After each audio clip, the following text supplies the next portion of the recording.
In 2008, a Nissan, a brand better known at the time for family sedans and pickup trucks, walked onto the world stage and humiliated a Porsche 911 Turbo. Not by a little, by over a second in a 0 to 60 drag race. The Nissan cost $80,000. The Porsche cost $140,000. And the automotive world, which had spent decades building an unspoken agreement about which countries were allowed to build serious performance cars, suddenly had a very serious problem.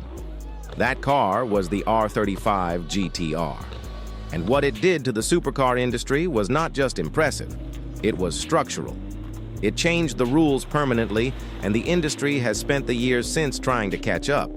But to understand why the R35 hit the way it did, you have to understand what it was walking into. By 2007, the supercar world had settled into a comfortable hierarchy. At the top sat Ferrari and Lamborghini, with their mid-engine layouts, their screaming naturally aspirated engines, and their eye-watering price tags.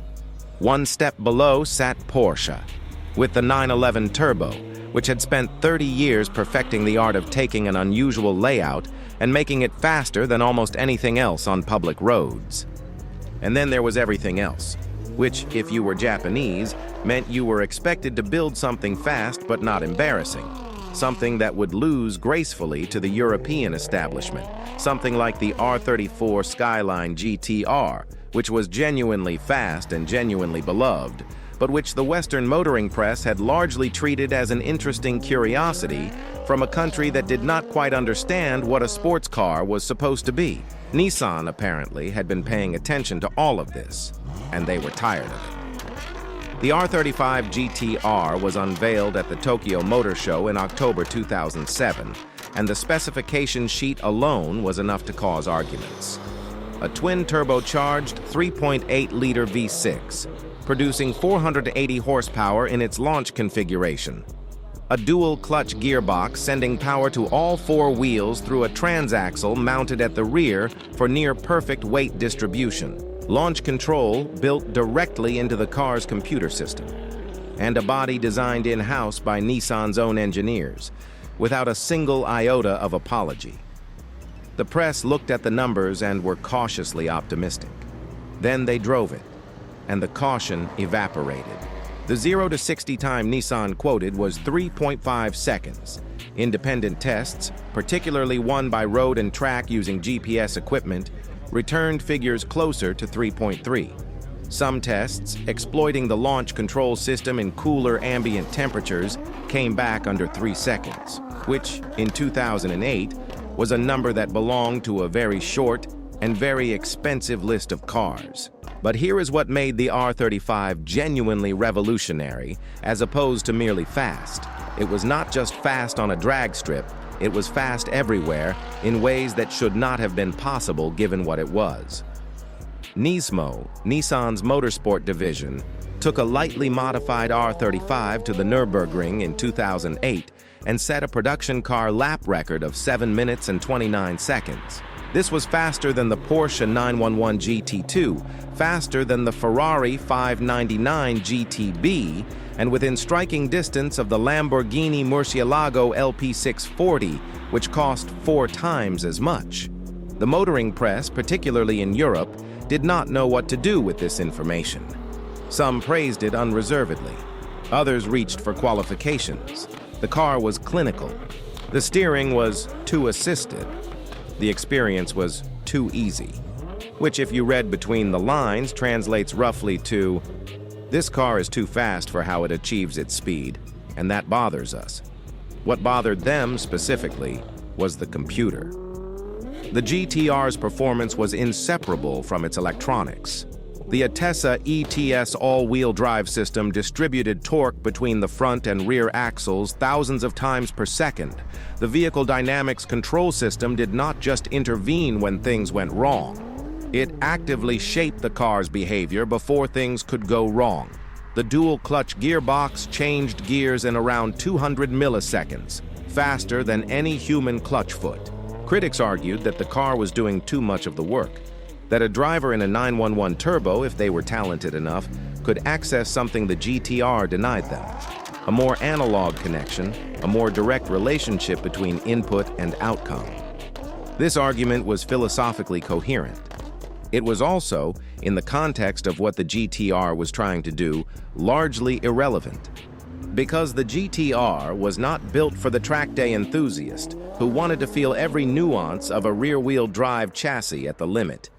It was built for a different kind of driver entirely, someone who wanted the fastest possible lap time, accessible without years of development driving, someone who treated performance as an outcome rather than a process.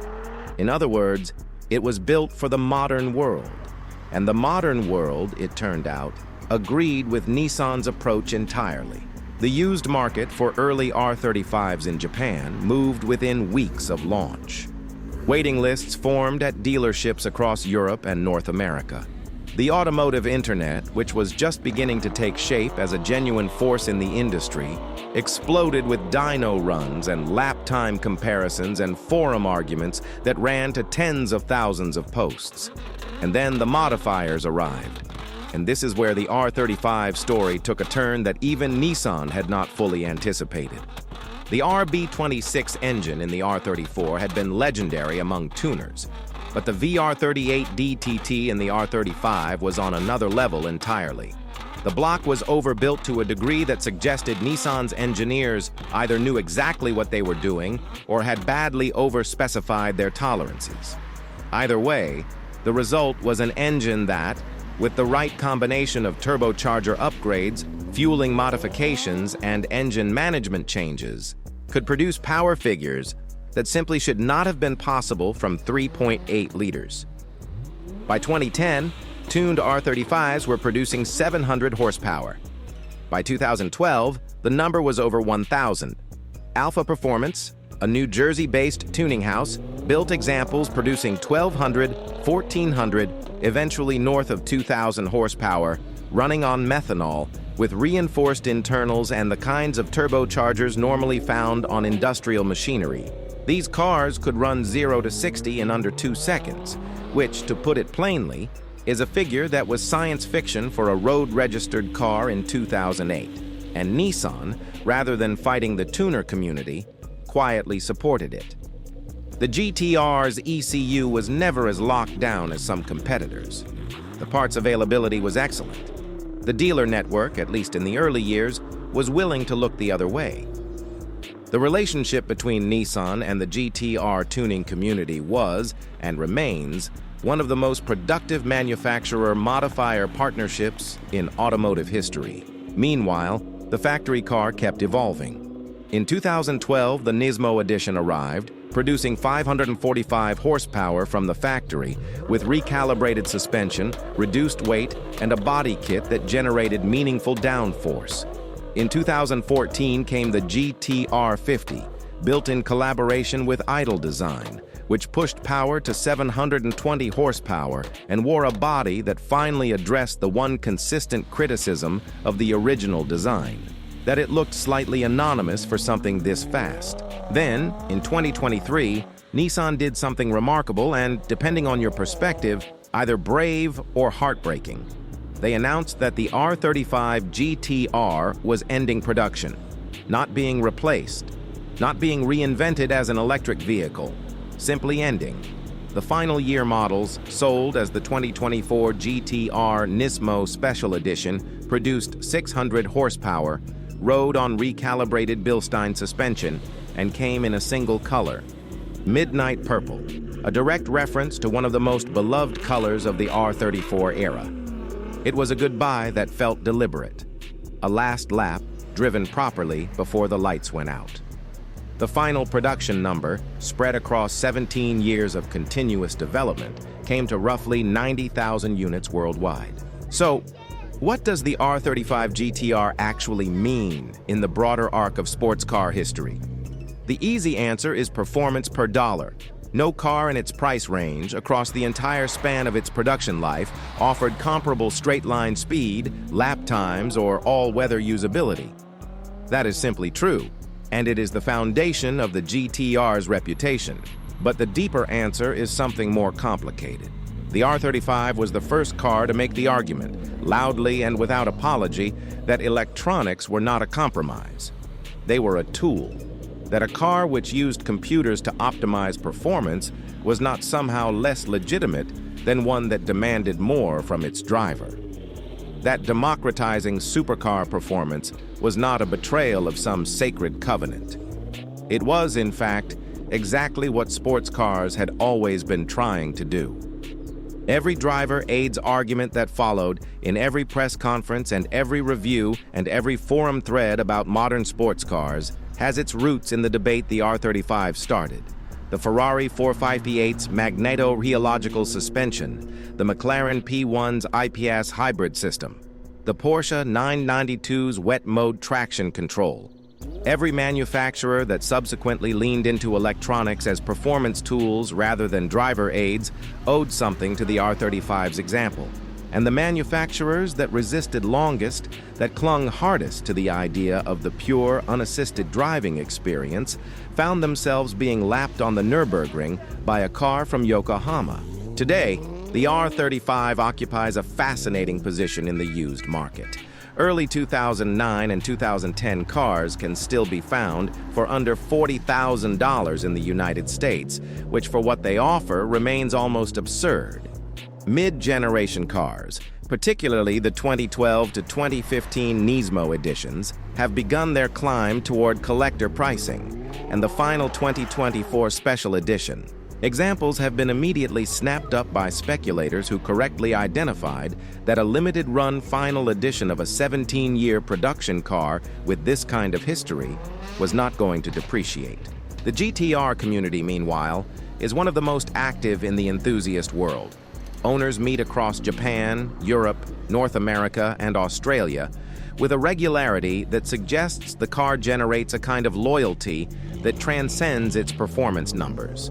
Because in the end, the R35 GTR was not just a fast car. It was a statement.